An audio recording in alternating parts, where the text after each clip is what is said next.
Sorry about that. I didn't realize that. What's going on? I'm going to open a podcast very, very soon. Yes, yes. I'm preparing everything inside the. Yeah. Do you think it was okay? That's the idea that you must be happy. Of course, I love Delhi. I want to get back there. Yeah. He wanted. I told him I will have a podcast with someone in India. I said you have to let me know. I will let you know. I let him know now, so he can see you also. Okay. Thank you so Yes. much, Lily. 1, 2, 3. Start. Welcome back to the another episode of Let Me Be, the space where bold journeys, thoughtful voices, and unstoppable souls take the mic. Today we are crossing continents to meet someone who's made it her life work to turn glass ceilings into dance floors. My guest is the incredible Graciela De Oto, a powerhouse from Argentina who has been advocating for women's empowerment and female entrepreneurship since 2004. With an MBA, PhD, and enough published book to start a mini feminist library, Gracie is the founder of Suma Veritas Foundation, where she leads multidisciplinary teams working to uplift, train, and inspire women across Latin America and beyond. From working with government to fighting for fair laws, from writing books for women entrepreneurs to raising awareness about the gender pay gap, she's like the heroine of women's rights with the energy of Beyonce and the determination of a grandma who won't stop until you have eaten enough. Whether she's at the G20 in India, Saudi Arabia, or back home in Argentina, Gracie shows up, speaks up, and lifts up. So today we'll uncover the why behind her work, the how of her hustle, and the fire that keeps her going. Welcome, Grace. Yeah, Thank you very much, Lalit. I'm so grateful to be here and have the opportunity to be with you and your audience yeah. to share a little bit of my journey. Would you like to add something to the introduction, or would you like to say, Okay. No, I just like to say that coming from Latin America, it's just good to know that we can have a voice internationally and globally. And I'm always looking for some spaces to, to arrive to more women and to let them understand that you can do everything you want. That's it. And I wanted to say as an introduction. yeah. Can you take us back to a moment or experience, that truly shaped who you are today? Yes. I think that creating Suma Veritas Foundation marked a before and after because it wasn't just about creating an organization, it was about committing my life to something bigger than me. That was great because at that moment in 2004, when I created it, I didn't realize that it will be a movement in the future. So it gave me, in certain way, purpose in my life. And it was great because I created a community of women, where a place where they can nurture, where they can grow personally and professionally. And they taught me that you can do whatever you want, as I always say. I know sometimes you think, oh, maybe you're a dreamer, but dreams are good. Dreams are good. I don't think if you don't dream, you can go behind your forces, your strengths, and so on. So it was a change in my life. And in any way, I can change so many lives through 20 years that I'm so happy to be there, to see it. Yeah. So, who has played the biggest role in shaping your path and how? Well, we always have mentors around our life, but I could say, yes, I have a mentor in my country, blah, blah, blah. But I think each day, every woman wakes up in the morning, take care of their family, take care of the parents also, go to work. drive the children to school, coming back and to other activities, and they do it in complete silence. And sometimes they don't have recognition. So I think those women inspire me every day, that I don't have to give up in my mission of helping them. I really appreciate all the love, all the things they do in silence. And also, they taught me that leadership is not allowed. Leadership is humble. And we always see the leaders shouting and showing themselves everywhere. But I think this is transformative leadership, which is different from the other one, or the classical one we found. Mhm. So, what belief or let's say personal philosophy, that keeps you grounded in the mission? Do you believe in a higher power or in a God? Yes, I believe in God, uh, or higher power, or whatever you want to call it, of course. But I think, going more terrenal, more in the ground, that I believe that everything is possible. The only thing, when we were talking about dreams, when you have a dream, you have to put it on the ground and compare with your reality. And when you can do that, the best thing you have to do is to do the first step. When you do your first step, you step into action. So you are more closer to your dream. So I'm telling this because I work with women entrepreneurs all the time from around the world, and they always are afraid, or they always are worried about what's going on next. So they have the idea of business, but they don't decide to enter into action. So if you can put in your mind that everything is possible, and action is the motor for you, the engine that will help you to reach it, I think it's a great belief to progress in life and in business, or whatever you are doing. Yeah. So, when you are having a tough day, uh, what do you reach for? You reach for coffee, courage, or a little bit of food? When I have a tough day, I think uh, a cup of tea is good to take a little breath.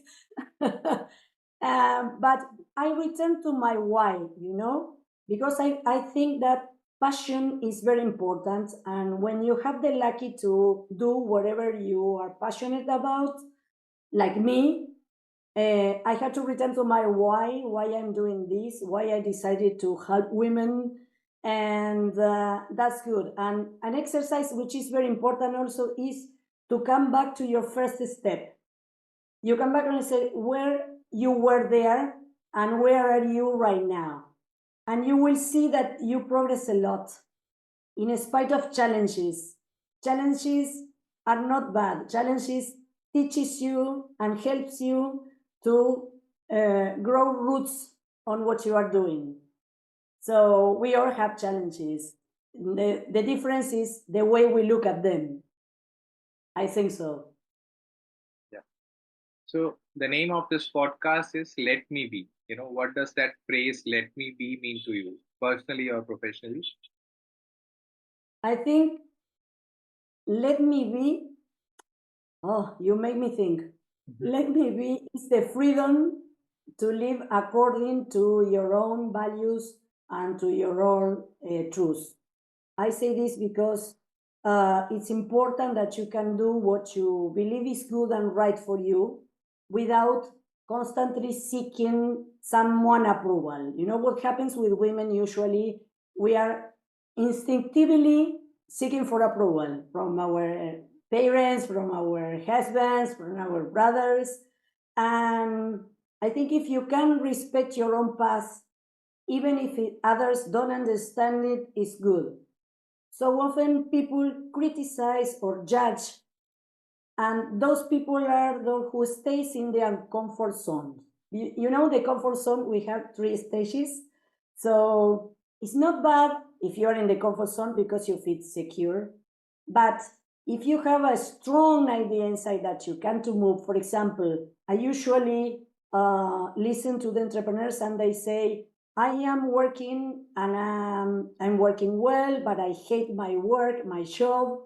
and I really want to create my own business and do different things. But when I talk about this with my families, there is an argument all the time, because they advise me that if I leave my job, I will not come back again to this, blah, blah, blah. So I always tell, if you don't get out of your comfort zone, you don't learn. If you don't learn, you don't grow. So it's important that you let you be yourself. And if it's wrong, the path is wrong, you learn. And you learn something in the way. And you are growing at the same time, because when you learn, you grow. That's it. I think let it be is a powerful affirmation that you will not shrink yourself to fit into someone else's limited view. It's an act of love toward your soul in any way. Yeah. So, how do we define success, especially for women creating their own path? Oh, success is like asking about happiness. You will ask for success to so many people, and you have different answers. But I will be more personal here, and I want to tell you. When I was young, I married very young, and I was looking, as every one of us, for success, to be a professional, to be recognized, and so on. What happens in my life that I lost a child. I have a daughter. I lost her in an accident, and that punctual situation changing my mind about success. Uh, it was not material things all the important, and I realized that my life is about resilience, about carrying my pain with dignity, about continuing to love and hope that everything will be okay in the future and in the present. And success is to have health for me and to have my loved ones around me healthy and alive. So personally, I think success is not about pursuing material things. And I respect others when they have another idea, of course. Yeah. So, what have setbacks or even rejection taught you? Uh, it taught to me that I don't know how to say. People often see the strength in persons, but they don't see the personal buttons you have. So in moments of doubt, when you're exhausted or you feel lonely, I learned that vulnerability is is not a weakness. The true strength is allowing myself to feel deeply and still choosing to contribute to others. I think it's good. Uh, it was good for me because I am committed to help others. I don't care where you live or in what situation you are. I think that fills me quite a lot. That's good. That's good for me. I think it's good for others. No, and 20 years working on that and knowing a lot of a lot of people of all kind of places. That was great. That was is great and fantastic. I'm grateful for that. I have this chance. Yeah. So, what advice would you give to your younger self if, she were sitting with us today? Oh, my younger self. Well, I will tell you to embrace ambiguity, because when you are young, you think that everything is white or black, and you have grace in the middle. So you have to learn that um, gray is good sometimes, because you can learn about that. And I will tell that the younger, that sometimes uh, you have to focus on understanding, not just processing, because why you always think that you must be efficient, you must be valuable, and you have to take time to underline the concepts. Deep learning comes from connecting ideas and building a robust framework for knowledge. And another thing I'm going to say is don't be afraid to say, I don't know. Because when you are young, and especially when you are women and you are working in any corporation or small business, you have to show others that you know as equal as a man, you know? And sometimes you are afraid, you become afraid to say, I don't know, because you think that people will not value anymore. And I think to say I don't know, it's a sign of intellectual honesty and opens the door to learning. So the pursuit of knowledge is a continuous journey, and admitting that you don't know something is the first step towards expanding your understanding. That's what I'm going to say, because I did it when I was young. I always knew everything, even when I didn't knew. Yeah, So, what is something on your bucket list? A passion project, a wild idea, that you have not done yet? Ooh, that's a nice question. Okay, bucket list. I think I should travel more because I love being in different cultures, immersing myself, learning from their wisdom, their way of life, or the way they see life. For example, I have traveled first time to India in last February, and it was quite an experience because it's very, very different to my Latin American culture, and enjoy every minute, you know. It was a meeting because I have the lucky to be global at this time. There is an organization, it's called ABWCI, which is a chamber of commerce for business and industry for women, only for women. And I'm the president of Argentina, and we have an international meeting and a forum. And it was quite an experience. So I came back home and I said, I have to do it more frequently to see different looks, different lives, and to understand, to experience different, food, music. This is another way of growing yourself. That was very, very grateful for me. Yeah. So, you just said that, you've been to India. So, do you remember any places do you like or any food, Indian food you like? Oh, Indian food. I can't remember the name. It was a sweet I ate. It was the rounded like a sausage. It's fantastic. And the naan bread. I love the naan bread. The simple things.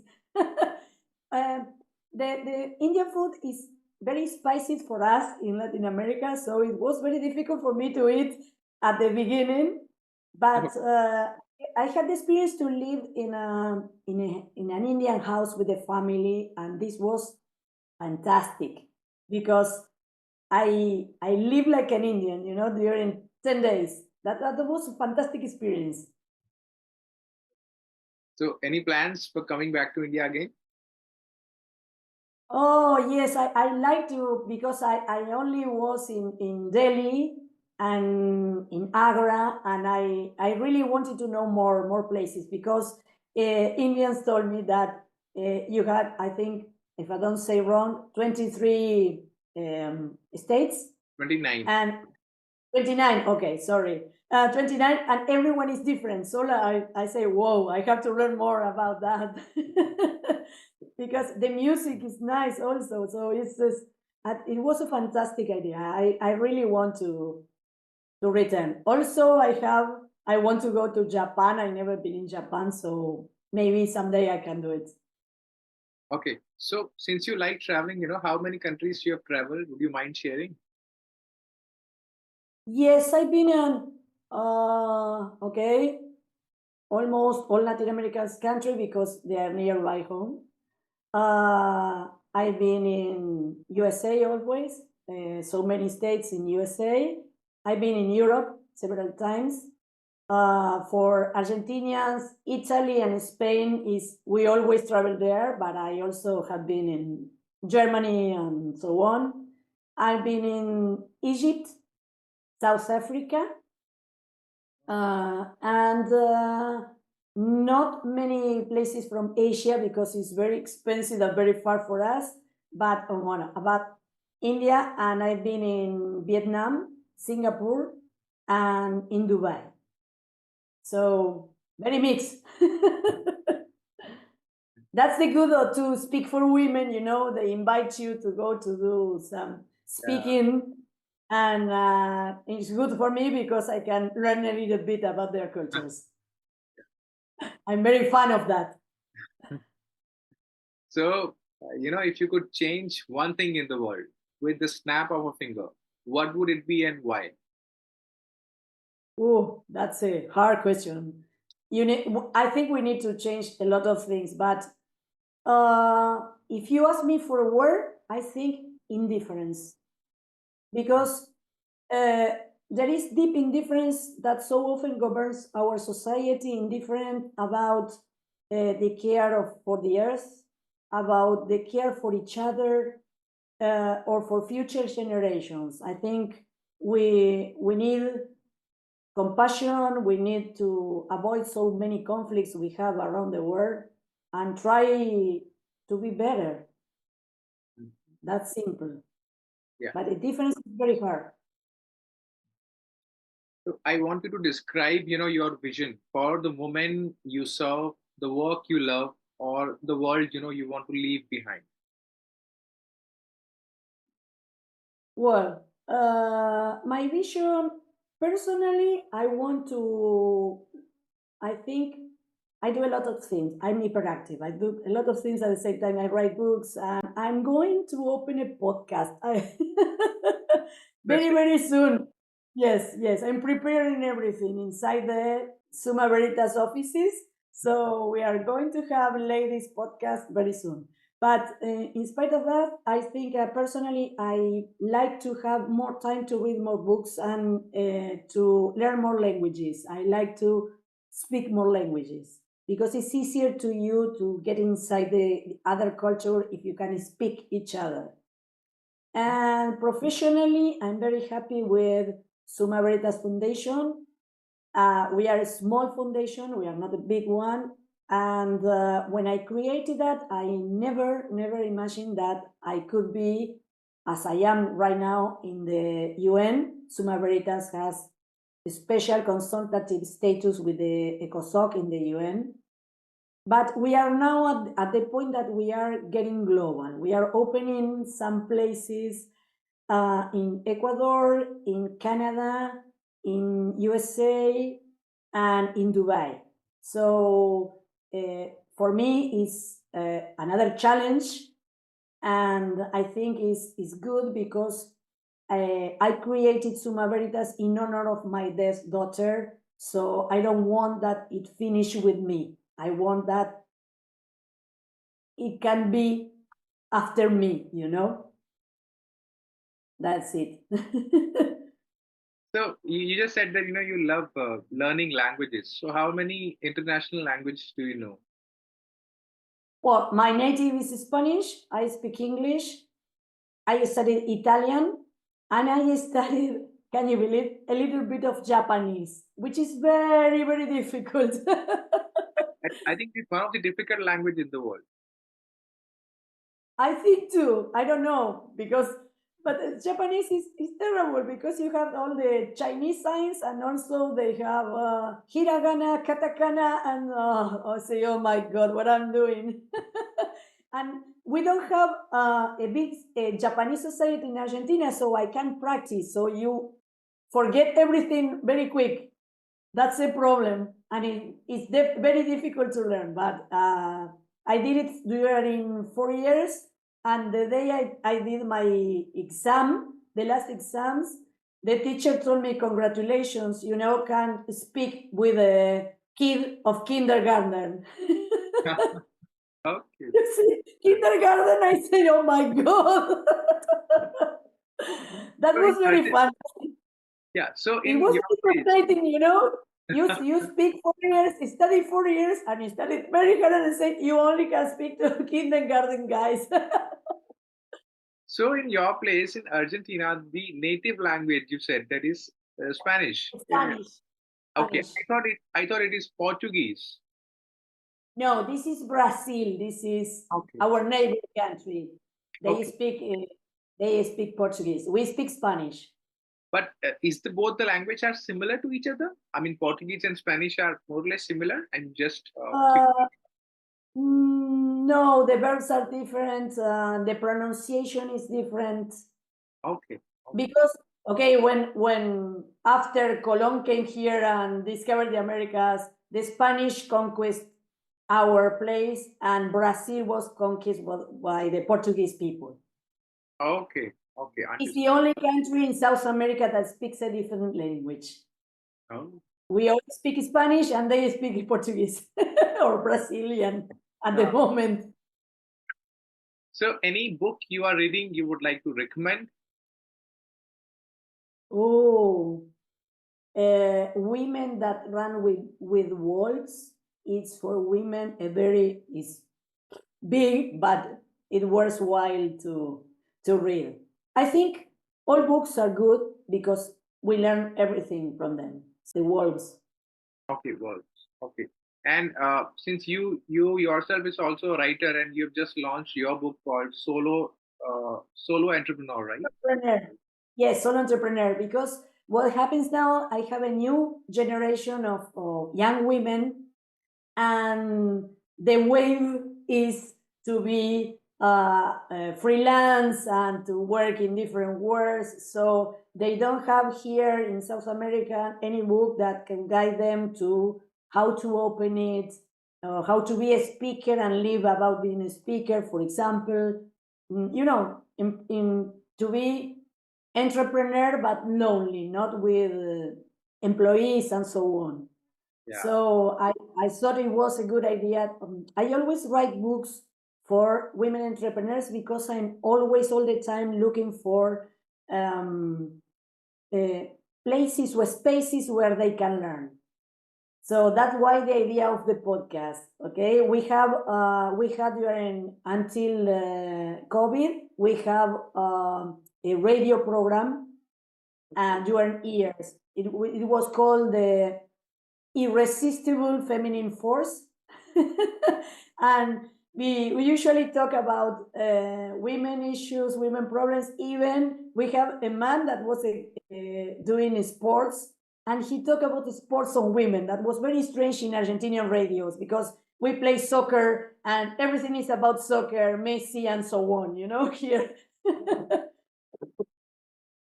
So it was very good. But I am always looking for some spaces, a book or a webinar or something like that, spaces where you can go and learn.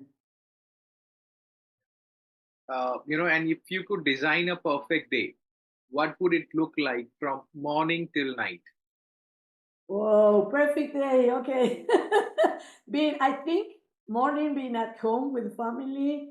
Then I love dogs. I have two dogs, and spare some time with them for me is good, playing with them in the ground.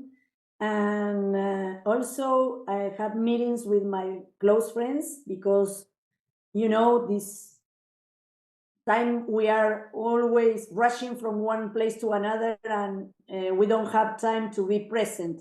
Everything is through WhatsApp or the website, and it's different when you are face to face with your friends, and you can give them a hug if they are sad, or we can have funny things together and share it. I think that's good. And also having time in the afternoon, which I don't do it very frequently, to read a very nice book and learn something new in the time. And at night, also with my family. It's very simple. I don't want complicated things in my life. So, any series you are watching, any Netflix series, or any movies, if you would like to recommend somebody apart from books, what what would be? Oh, movies, you see. Okay. Or maybe any Netflix series which you are watching, you know. No, in Netflix, I watch everything. I think, what can I tell you? There's a lot, but I don't know internationally. You have the global audience, but I think the movie. Uh, I can have the name in English right now, but I think a movie that was about a woman who runs it was a political movie, a woman who runs in Denmark. It was very, very, very nice. I can't remember the name. It was different to see. She was a leader in Denmark, and she had to solve a lot of problems. She was prime minister, and you see in another context that is Northern Europe, and it was very interesting to see. Okay. So there is an American one that is I can't remember the name. That is there are three brothers that they have an NBA club, and then they put the sister as president, and you can see what happens with a leader, a woman leader, when she comes because. She has mess everywhere, and it's very funny because she had a lot of problems because just being a woman in a men's world in sports also. That was very funny. Yeah. So finally, if you could leave one powerful message with our listeners, especially young women who are trying to find their way, what would it be? Okay. Believe in yourself, believe in your light inside, even when it feels small or unseen, because it matters. That's what I say. I think is young people needs to believe in themselves to grow. And look for some mentoring if you need it. It's good. Mentoring is very, very, very good. Yeah. So what an absolute force of nature. Gracie reminds us that advocacy is not just about policy; it's about people. It's about courage, commitment, and showing up every day, not just for yourself, but for generations to come. So, to everyone Yes. listening right now, wondering, if she's enough, let me tell you that you are not only enough, you are just getting started. And as Gracie, would probably say that, you can find your passion, you can build your path and take the mic. The world needs to hear your voice. Thank you, Gracie, for giving us your time. Stay bold, stay kind, and most of all, let yourself be. Thank you so much. Thank you so much for allowing me to be here and give some voice to other women. Thank you, Lalit. It was a pleasure being here.